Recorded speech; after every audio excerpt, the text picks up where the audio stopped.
The reason I wrote Trees Lounge was because even though I was getting wonderful parts as an actor, I missed the days when I was writing, directing, and producing and acting in theater. I liked having that creative control. One of the frustrating things about acting is doing a performance and then seeing it altered in the film, or maybe it's not in the film. And I just missed having just always being on, because the one thing I noticed over the years is that the director is always busy. There's never a moment's rest. So in writing this script, Mark Boone Jr., who was my partner back when, said, you've never kind of touched upon your Long Island days. And it kind of scared me at first to write about that stuff. One, because it was a painful time in my life when I was a teenager and hanging out in bars and not knowing what I was going to do with my life, and driving an ice cream truck thinking, well, I guess this is what I'm doing, and not really believing that I was going to become an actor.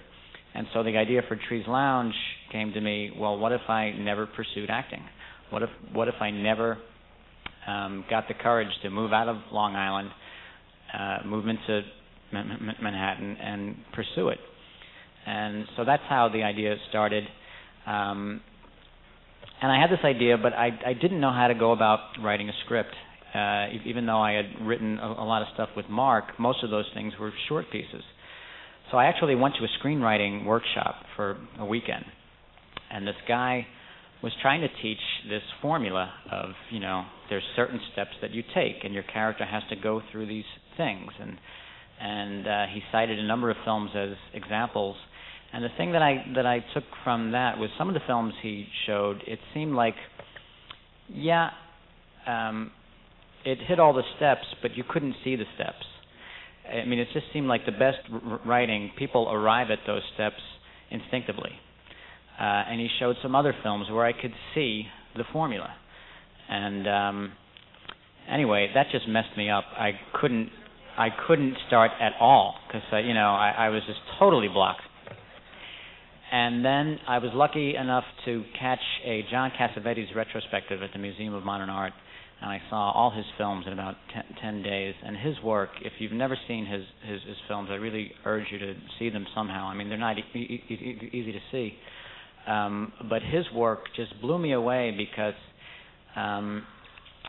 he just does not conform to any formula. His characters are just right out there. The films are totally unpredictable, and they're character driven. And also, the thing that I thought was so important that he wasn't doing was that he was not judging these characters. He was just kind of letting them reveal themselves. And sometimes they were nasty and ugly, and other times you just love them. I mean, all of his characters have heart. And so after that, I just started to write. And one of the things that this guy in the workshop said was, just don't write without knowing where you're going, because you'll get into trouble. But if that's the only way you can get started, I think it's okay to get into trouble, because you could always work yourself out of that.